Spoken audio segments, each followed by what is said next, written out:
humura ubutayu mazemwe iminsi ibigaragazo mazemwe ibihe haracyari inzira 7,000 Imana yatoranyamo n'imwe gusa cyangwa 2 ikabira gutabaye ako kanya. Humura, haleluya. Ijambo ry'ihumura rigarutse ku buzima bwawe. Iyo umuntu afite Yesu aracuruza bikemera. Iyo umuntu afite Yesu arahinga agasarura. Iyo umuntu afite Yesu ariga agatsinda. Iyo umuntu afite Yesu ubuzima bwe nta nkomyi n'imwe bugira. Iyo wakoze imirimo myiza abaturanyi bakwanga barajiginywa ariko Imana ikaguhezagira. Niyo mpamvu udapfa ahubwo uriho iteka kuko ijambo ryarambwiye ngo ntabwo muzapfa ahubwo muzagira ute muzarama. Yesu nashimwe bwoko bw'Imana, abaririmbyi Yesu nashimwe, abashyitsi Yesu nashimwe, twese Yesu nashimwe. Yo haleluya haleluya haleluya. Ndanezerewe nanone kuri uyu munsi mwiza itariki 4 z'ukwezi kwa kabiri aho duhereye uku kwezi ku munsi wa 35 ku mwaka wa 2024. Ndabashimiye mwese abantu bashoboye kuboneka mu materaniro y'abera. Ndabashimiye mwese abashyitsi twaronse kuri uyu munsi. Ndabashimiye namwe abararitse. Ndabashimiye ibihe byiza byo kubana n'Imana kandi munyemerere muri iki gikorwa cy'urukundo usuhuze mwene so mu mazina yanjye umubwira ati nyaboneka Prophet Ezekiel aragusuhuje mu izina rya Yesu Kristo. Haleluya. Hari igihe twagaburiwe n'abantu, hari igihe twagaburiwe ndetse n'abadukunda n'abatwanga, hari igihe batugaburiye. Ariko kuri uyu munsi wa none nzanye ijambo rivuga ngo bamaso kuko Yesu aje kugabura mu ruhande rwawe kandi niwe hashaka. Haleluya. Ntugire ngo hari undi Yesu akeneye ni wowe. Nabivuze rero ku mazina nitwa Prophet Ezekiel Mfitumukiza, nkunda Imana kandi namwe ndabakunda. Ni umugisha rero kubw'uyu munsi Imana yaduhuje kwari ukugira ngo tunezererwe imbabazi ndetse n'imbaraga z'Imana Data wa twese. Haleluya.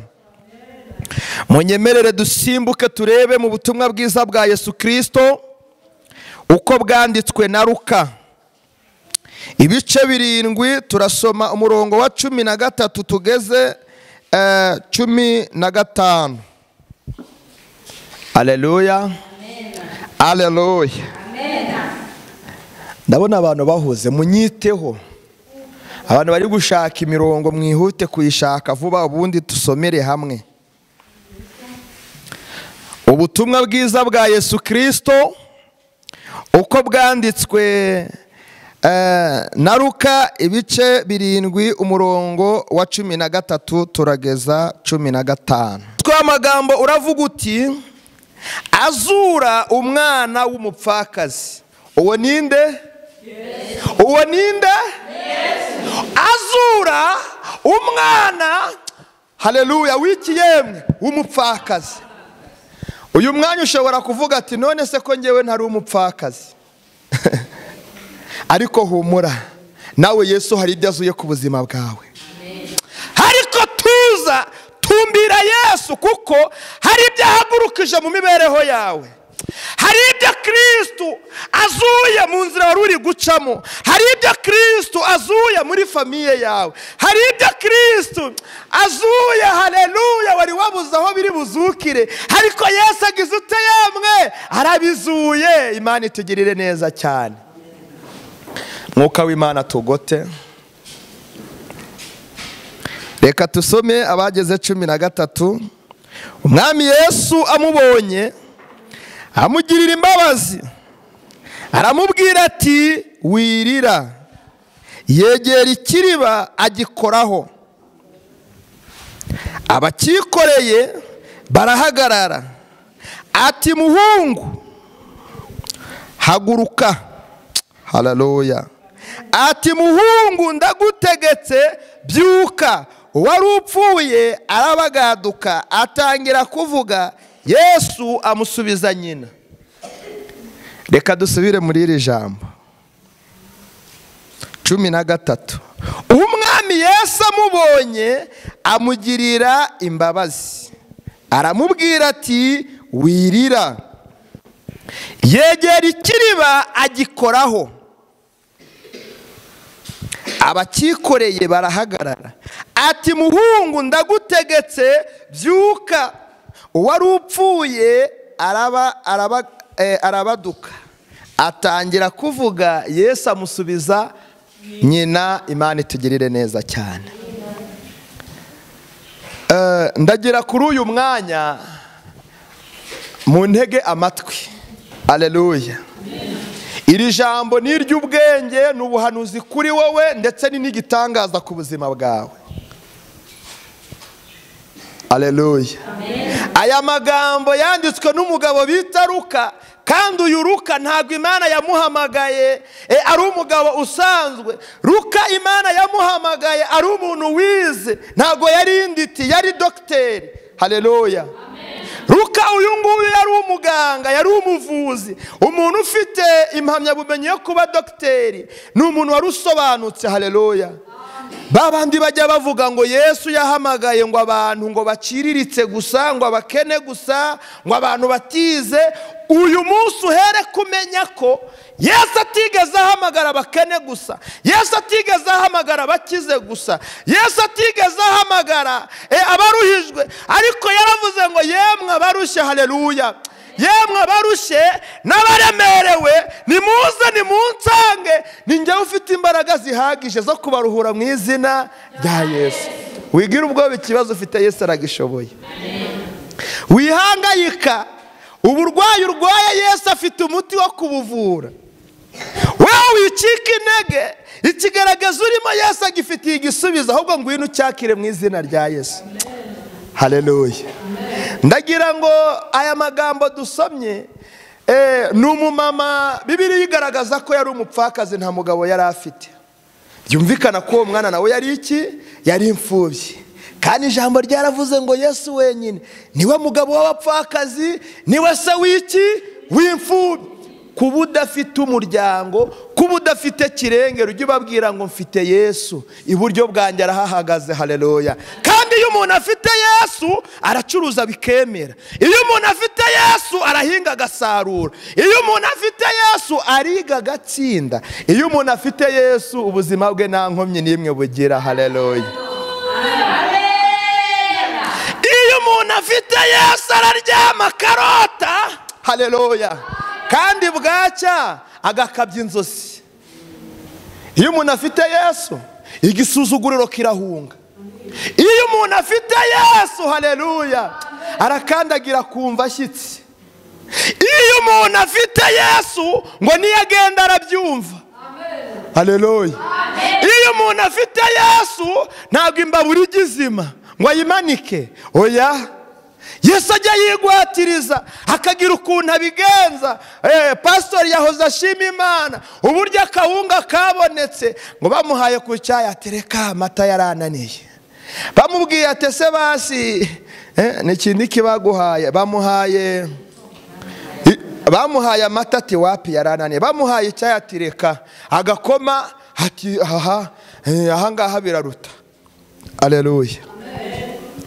Ngo umuntu ashima uwamugabiye cyangwa agashima wagize ute? Uwamuhaye. Ariko uyu munsi muze dushime Kristo. Kuko yashimye umugati bamuhaye rimwe cyangwa se ukwezi kumwe, ariko Yesu yaguhaye aguha ubuzima bwose.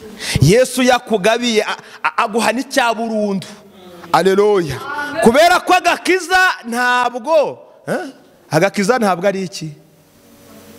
Agakiza ntabwo ari ivangamutungo, ahubwo agakiza baraka umuntu ku giti cye. Haleluya. Muhumure, Yesu hari icyo agiye gukora ku buzima bwawe. Uko biri kose nguzaniye inkuru ivuga ngo Yesu hari icyo agiye gukora ku buzima bwawe.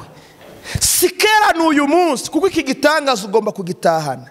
Niyo mpamvu mama Shema ati nasize ibyari indamu zanjye, nasize ibyari bizinesi, nasize ibyishimo ngo njye mu bukwe, yewe nsize umuryango. Hari impamvu waje kwicara kwari ukugira ngo nawe utahane igitangaza cyawe uyu munsi.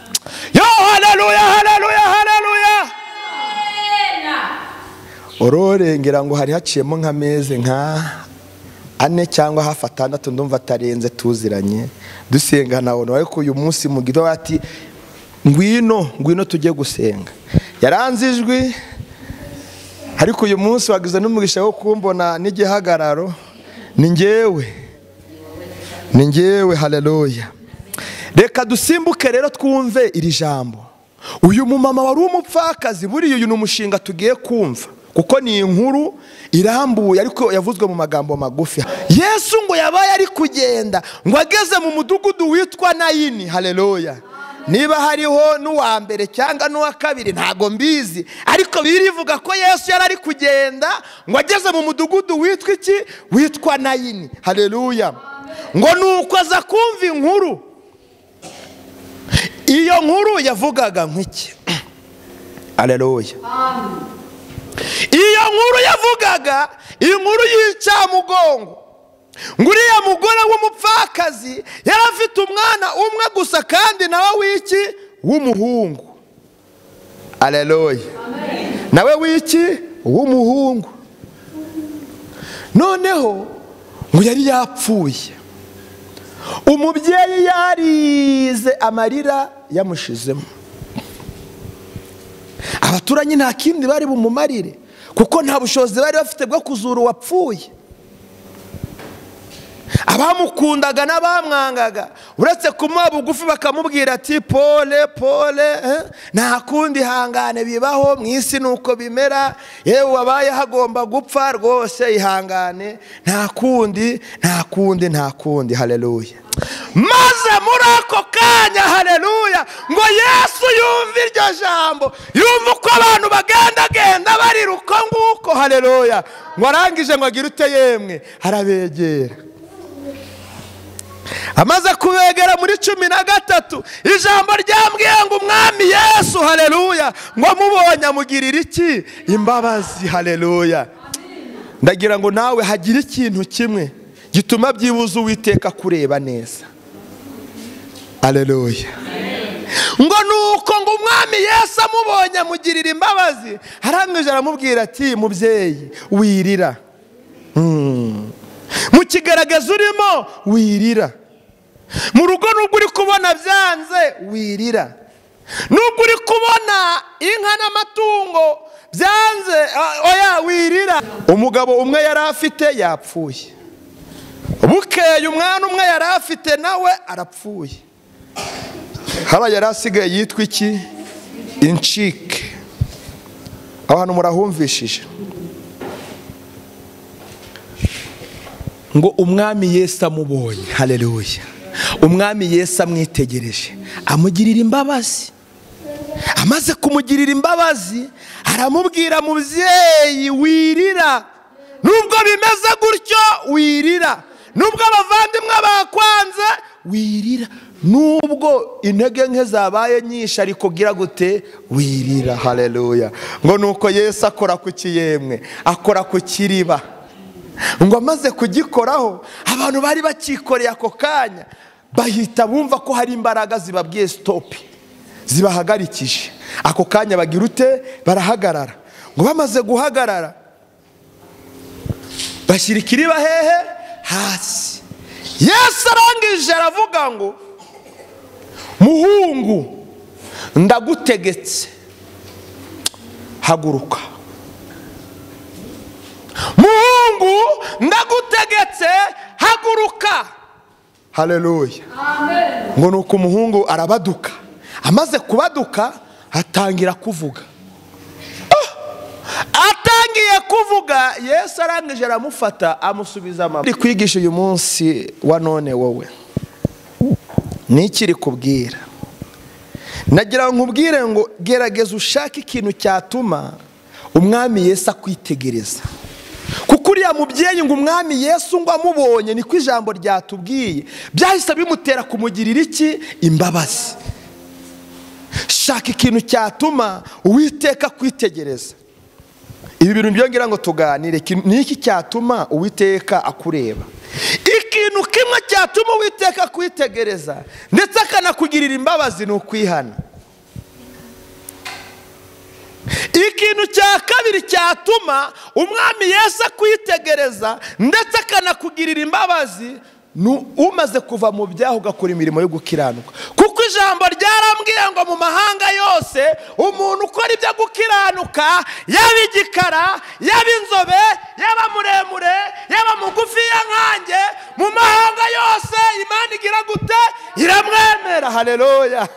Imana iramwemera. Humura ukuri kose Yesu arakwemera. Upfa kuba uzi kuririmba neza, upfa kuba uri umukristo mwiza, upfa kuba uri umudiyakoni mwiza, upfa kuba uzi kuyiramya, upfa kuba uzi kuyibyinira, ntacyo bitwaye. Icy'ingenzi ni uko ubikorana umwete, ni uko ubikora ushishikaye, ni uko ubikora nta kibazo bigutwaye, ni uko ubikorana umwete wose, ni uko ubikora bakuvuga ntucogore, ni uko ubikora haleluya bakurwanya ariko ntihagire ibigusubiza inyuma, ni uko ubikora utarangara. Haleluya. Mu mahanga yose ukora ibyo gukiranuka, uwo nguwo Imana igira gute? Iramwemera. Haleluya, haleluya. Wewe uko biri kose abantu bakuvuga bareke. Na Yesu baramuvuze, no ku musaraba baramuvuze. Uranyumva? Ntago ari weho bahereyeho kuvuga rero, barabareke bari mu kazi kabo. Wowe komeza kawe ko gukora imirimo myiza, wowe komeza kawe ko gukiranuka, wowe komeza kawe ku rukundo, komeza kawe ko gushima Imana, komeza kawe ko kuyiramya, komeza kawe ko gupfuka mugagira gute yemwe ugasenga. Haleluya. Iyo wasenze Imana, abadayimoni ibihumbi n'ibihumbi baravunagurika. Satani ajya bimenya ko wiyirije ubusa akabura amahoro. Iyo wakoze imirimo y'urukundo ukagaburira abashonje, Satani ajya bimenya akavunagurika. Iyo wambitse abantu bambaye ubusa, Satani ajya bimenya akabura amaguru n'amaboko, akenda gucika umutwe. Iyo wakoze imirimo myiza, abaturanyi bakwanga barajiginywa, ariko Imana ikaguhezagira. Amen. Niyo mpamvu udapfa, ahubwo uriho iteka, kuko ijambo ryarambwiye ngo ntabwo muzapfa, ahubwo muzagira ute? Muzarama. Haleluya. Ntabwo muzapfa we, ntabwo muzapfa, ahubwo muzarama. Bareke bakuroge, nta sezerano ry'urupfu ufite. Yesu wagiriye imbabazi umubyeyi akamusubiza umuhungu we, nta nyishu yamusabye, nta n'amande yamuciye. Ubwo ushobora kujya gusora bakakubwira ngo urishyura n'ubukererwe, ariko kwa Yesu yaguhaye arakwegurira, akira. Haleluya. Ndabizi nawe mu ruhande rwawe hari byari ufite byari bipfuye, hayihagurukije ayigusubije nta nakamwe kabuzeho. Amen.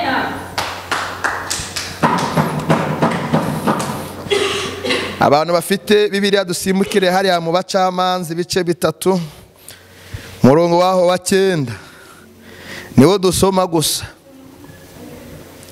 Abacamanza 3 murongo waho wa 9 havuga ngo iki? Ngo Abisiraheli bahera ko batakambira Uwiteka, Uwiteka abahagurukiriza umuvunyi witwa Otiniyeli mwene Kenazi murumuna wa Kalebu, ari we wabakijije. Imana iduhereze umugisha. Uburyo riryoshye ndumva tutarirekerera aha, reka turisubiremo ku murongo wa 9. Umutwe w'amagambo uravuga ngo umucamanza Otiniyeli abakiza Abamesopotamiya. Ngo Abayisiraheli bahera ko batakambira Uwiteka, Abanyakinigi bahera ko batakambira Uwiteka, Abanyamasengesho bahera ko batakira Uwiteka. hoya abacuruzi bishyize hamwe bahera ko batakambira Uwiteka. Bacuruje byanze se batabarwa n'iki? Inzira ya bugufi ni y'amasengesho. Za zindi za bugufi baca banyuze mu kabari, izindi bakazica banyuze mu zapanya, izindi bakazica banyuze mu bitekerezo byabo. Aho nta gutabarwa kw'Imana guhari. Iyi nzira ya bugufi ya mbere ni imwe, ari nayo ya nyuma, ni mu masengesho. Abayisiraheli bahera ko batakambira Uwiteka. Uwiteka bahagurukiriza umucamanza witwa Otiniyeli mwene Kanazi, murumuna wa Kalebu, ariwe wabakijije. Imana itugirire neza cyane. Haleluya. Twese haleluya. Twongere haleluya. Twese haleluya. Ntago nzi ikibazo uhagazemo uko cyitwa, nta nubwo nzi urugamba uri kurwana uyu munsi uko rwitwa. Birashoboka ko ari urw'amagambo, birashoboka ko ari urw'ubukungu bwari bwamanutse hasi, birashoboka ko ari urw'iterambere ubona ko basiganwe ushaka gusingira abandi, birashoboka ko wabonaga hakurya byanze ukabona hakuno byanze, wareba mu burasirazuba ukabona nta gicamo, wareba mu burengero bwaryo ukabona byanze, impande zose zanze. Haleluya. Ariko humura, Imana iguhagurukirije umuvunyi.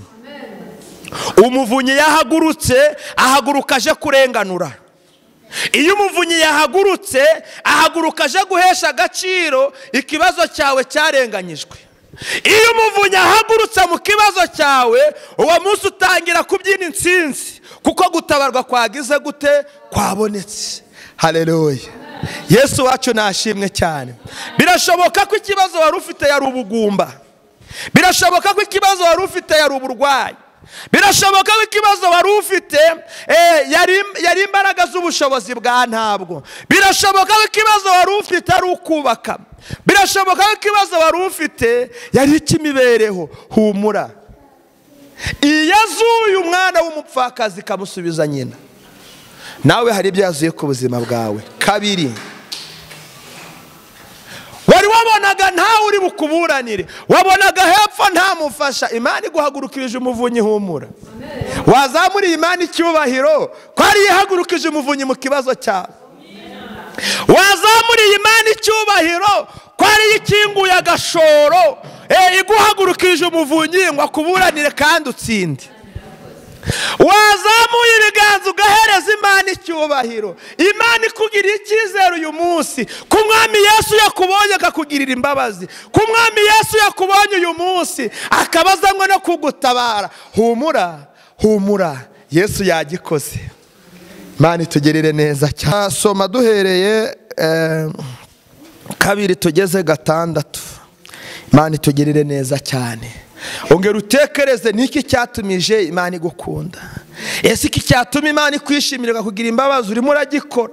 Urimo urasenga nk'uko bikwiriye? Ko twabonye ko inzira imwe ari ukwihana gusa, kuko ijambo ryarambwiye ngo amasengesho y'umunyabyaha ngo abarike izira mu maso y'Uwiteka. Ese muri iyi minsi uri gusenga wihanye cyangwa uri gusengera ku byaha? Ese muri iyi minsi uri guca bugufi mu ruhande rwawe cyangwa urimo kuzamuka hejuru? Dawidi yaciye bugufi ari mu ishyamba ngo abonye ibisiga bigenda, abonye inyoni zirimo zimanuka izindi zizamuka, haravuga ati ariko ubu nabwo ni ubushake bw'Imana, kuko nta muntu washobora gukora nk'iki ngiki. Haleluya.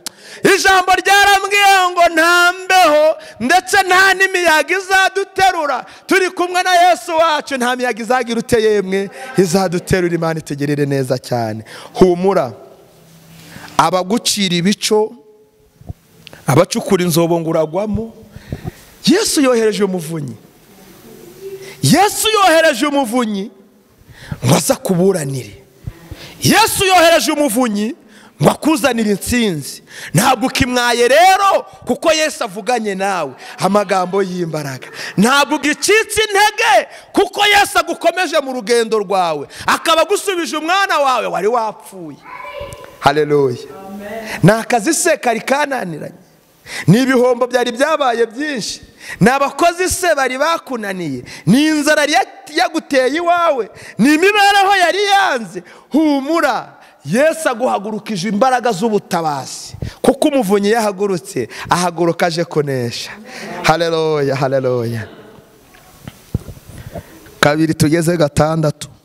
Hanyuma ijambo ry'Uwiteka rimugeraho riti, va hano ugende werekere iburasirazuba, wihishe iruhande rw'akagezi. Nuko aragenda agenza uko Uwiteka yavuze, ajya kuri ako kagezi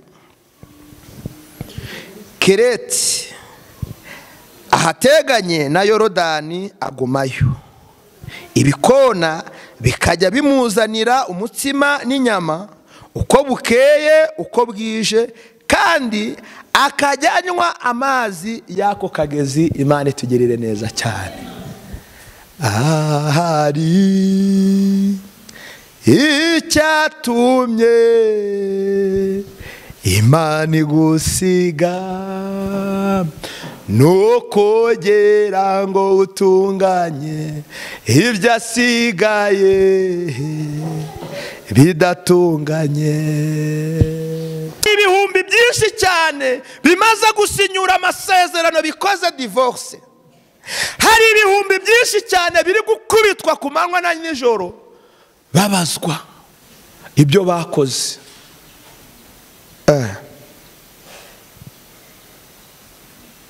None weho wabuze iki Imana yagusigarije?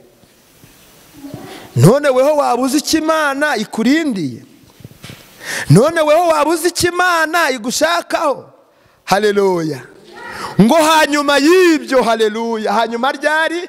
Hanyuma y'iyo mirimo yose, hanyuma y'uko twakoze, hanyuma y'uko batubesheye, hanyuma y'uko badututse, hanyuma y'uko batwanze, hanyuma y'uko batugize ibicibwa. Haleluya. Nuko ngo ijwi ry'Uwiteka ryongera rigaruka ku mugabo bita Eliya. Eliya ngo yari amaze kwica ingabo 830 n'imigereka. Yari afite ubwoba ko bashobora kumwica nawe, kandi koko byarumvikanaga. Abantu 800 bapfa kubera umuntu umwe, uwo muntu umwe yapfa 800 bakagira ute? Bakarukoka. Yari afite ubwoba bw'abahanuzi yari amaze kugira ute? Kwica b'ibinyoma. Haleluya. Korari Soko y'umugisha ati, ibitavuga Imana neza ibyo bintu nibigire gute? Nibiceceke. Twebwe abantu Imana yagiriye neza turacyahari, tugomba kugira ute? Kuyishima. Haleluya. Amen. Birashoboka ko nawe mu ruhande rwawe hari biri kugutera ubwoba. Yenda ni ibyaha byawe bwite ubona ko amategeko abyinjiyemo no guhanwa wahanwa. Birashoboka kuri kubona no mu rugo ari weho wabaye ikibazo. Yibyo haracyari gukora ku Imana. Burya Eliya yisuzumye asanga babahanuzi yarabishe kubw'ishyaka ry'iki? Ry'umurimo w'Imana. Hangije aravuga nubwo abahanuzi bapfuye, ariko haracyari iki? Haracyari ibyiringiro.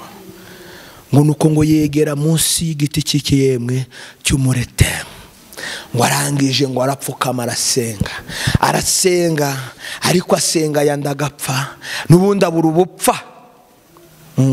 Hari igihe nawe ujya usenga wisabira no kuva mu mubiri, ariko bikagira ute? Bikanga. Hari igihe ujya usenga ukagira ngo igisubizo wacyakiriye, warangiza ukibona ukiri wa wundi. Hari igihe uryamuzi ngo yenda uracya byatunganye, n'ubundi ikibazo kagisanga.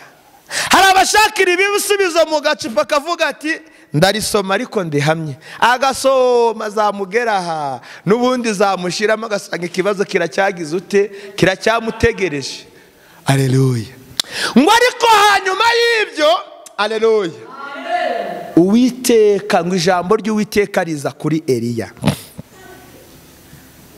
rirangije riramubwira ati, humura mwana wanjye, uri kurira kubera 838 bapfuye, haracyari ibihumbi bingahe? 7 bitari byapfukamira nde? Bayali. Humura, ubutayu mazemwe iminsi, ibigeragezo mazemwe ibihe, haracyari inzira 7,000 Imana yatoranyamo n'imwe gusa cyangwa 2, ikabira gutabaye ako kanya. Humura, haleluya. Ijambo ry'ihumura rigarutse ku buzima bwawe.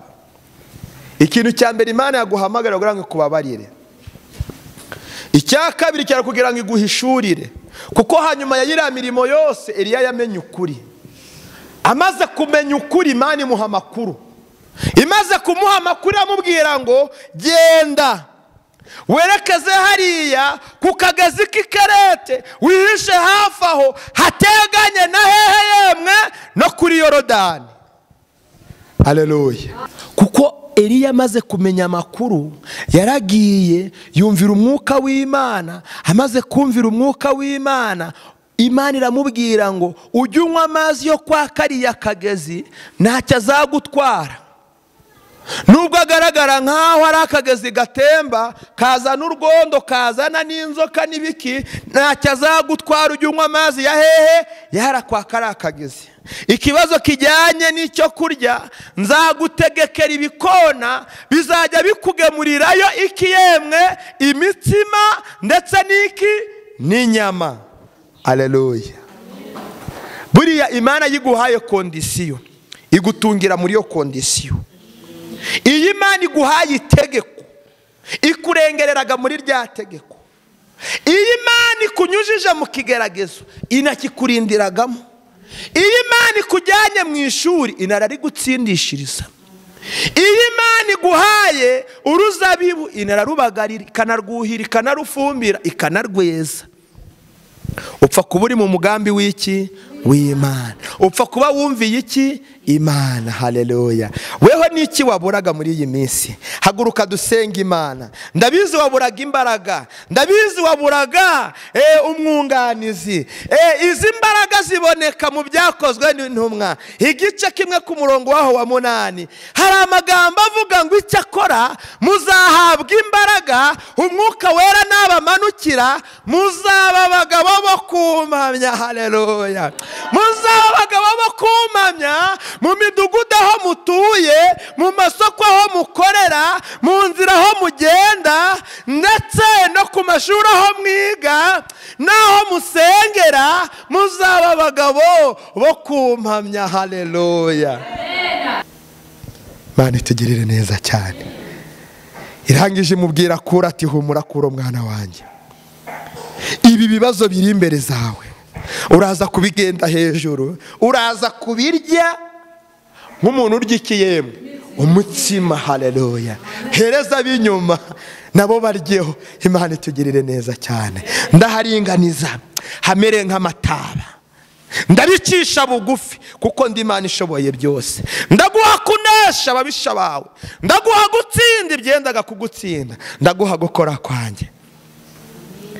Mbabarira uhaguruke dusenga Imana. Ubwo turaba dusenga Imana, nawe uyinginge uyibwira ati Imana, nanjye ndagukeneye. Ndagukeneye mu kazi kanjye, ndagukeneye. Ndagukeneye muri famiye ngizute, ndagukeneye. Ndagukeneye mu nzira ndimo gucamo, ndagukeneye.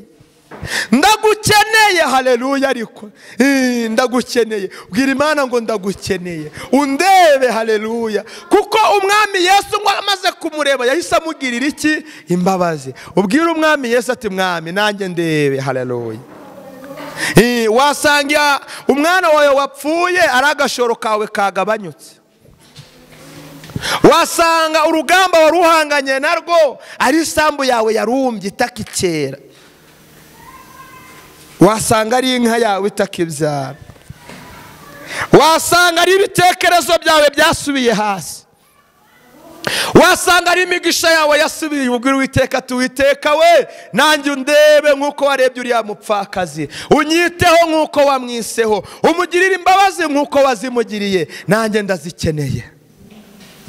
Kuko Yesu amwitegereje ngo yahise afata ibyiwe. Haleluya. Yari umuhungu yari yabuze, yavuze ati muhungu ndagutegetse. Imana igiye gukoresha itegeko, niyo mpamvu yaguhagurukirije umuvunyi. Mu kibazo cyawe Imana igiye gukoresha itegeko, ntabwo ari ngombwa ubusabe, ahubwo igiye gukoresha itegeko.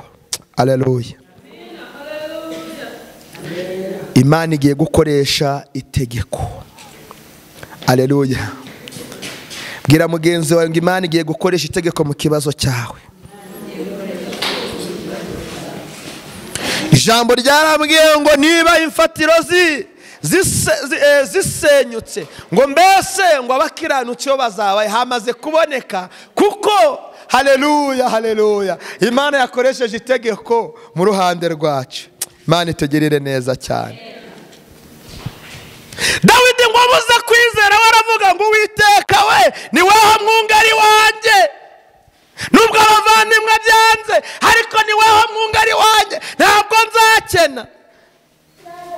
Yarabonye ibyishingikirizo byose bigize gute birangiye, aravuga ati Uwiteka we rero ni weho mwungeri wanjye, nta mpamvu zo gukena, nta mpamvu zo kurira, nta mpamvu zo kuganya, nta mpamvu zo kubohwa. Uwiteka niwe mwungari wanjye, sinzakena. Haleluya. Ajya amenya uburyamo bwiza ndyamishamo. Haleluya. Ajya amenya amazi meza nkwiriye kunywa. Haleluya. Ngo ni hafi ngo y'amazi atagira uteyemwe, hadasuma, hadasakuza, hatajya zana umujagararo, ahubwo haleluya ahamya akomeye. Ku murongo waho wa 5 naho abanzi bahaguruka ari benshi, humura Uwiteka gutunganyirije ameza mu maso y'abanzi bawe. Turagushimye kuri uyu mwanya, uri Jehova mwiza. Wabwiye Dawidi ngo ngutunganyirije ameza yawe mu maso y'abanzi bawe, nuko urayatunganya. Wafashe umwana wari wapfuye urangije umusubiza mama we. Ni ikimenyetso cy'uko imigisha yacu yari tubaye kure uyigaruye ku buzima bwacu. Ni ikimenyetso cy'uko akazi kacu kari kahagaje wongeye kugahagurutsa. Izina ryawe nirihimbazwe. Data turagushimye, Data turakunezerewe ko ari weho mwungeri wacu, nta gukena kugihari, nta gucogora kugihari. Amashimwe ni yari imbere, icyubahiro ni cyawe iminsi yose. Urakoze guhembura imitima y'abagabo bari kunyumva aka kanya.